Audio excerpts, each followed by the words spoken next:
Salut tout le monde, j'espère que vous allez bien. Donc, dans la vidéo d'aujourd'hui, on va parler des pages. Les pages qui se trouvent juste en dessous des médias dans le menu de navigation. Donc, je fais un clic simple sur page et je me retrouve avec deux pages qui sont déjà créées par WordPress. Mais je ne vais pas les utiliser, donc je vais les supprimer. Pour ce faire, je viens sur cette cage pour tout sélectionner. Ensuite, sur action groupée, déplacer dans la corbeille. Puis je fais appliquer. Une fois ceci fait, mes pages sont dans la corbeille. Donc, quand je retourne sur page, j'ai aucune page. Mais là, je vais pouvoir créer ma page. Donc, d'abord, il faut retenir que les pages ils sont utilisées pour présenter du contenu statique, c'est-à-dire du contenu qui n'a pas tendance à changer avec le temps. Les pages sont plus utilisées dans les sites vitrines en fait, c'est-à-dire les sites de présentation des entreprises. Mais les pages peuvent être utilisées aussi pour contenir des articles, c'est-à-dire sur une page, les articles peuvent être publiés. Par exemple, lorsque je prends notre TP1 qui est là, j'ai une page, j'ai un site d'une entreprise fictive. Donc là, je suis sur la partie accueil.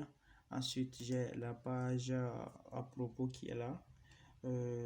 Ensuite, j'ai une page nos services et une page blog. Donc, sur cette page sont publiés des articles, des recettes en fait. Donc, sur cette page est dédiée à la publication des articles. Ce qui fait de cette page une page d'un blog. Du coup, voilà un peu c'est quoi les pages. Je vais pouvoir créer une page maintenant en cliquant soit sur l'option ajouter ici ou sur le bouton ajouter qui est là. Donc quand je clique sur ajouter, je me retrouve sur l'éditeur de texte Gutenberg. Donc je vais pouvoir saisir le titre de ma page. Je mets par exemple page 1. Ensuite, je mets un petit texte. Ceci est une page. Une fois ceci fait, je vais un peu explorer cette partie. Donc là, on a la taille de la police qui est par défaut sur normal. La lettrine, c'est juste pour avoir cette petite apparence. Ensuite, il y a les réglages des couleurs ici. Je le laisse par défaut aussi. La partie avancée, c'est juste pour ajouter du CSS additionnel pour ceux qui savent plus coder en CSS.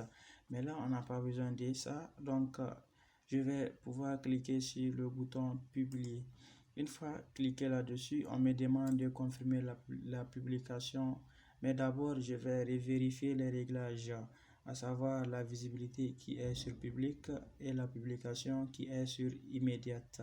Donc c'est bon, je vais pouvoir cliquer sur publier pour confirmer. Voilà, on me dit que ma page 1 est maintenant en ligne, donc je vais pouvoir le vérifier sur le site.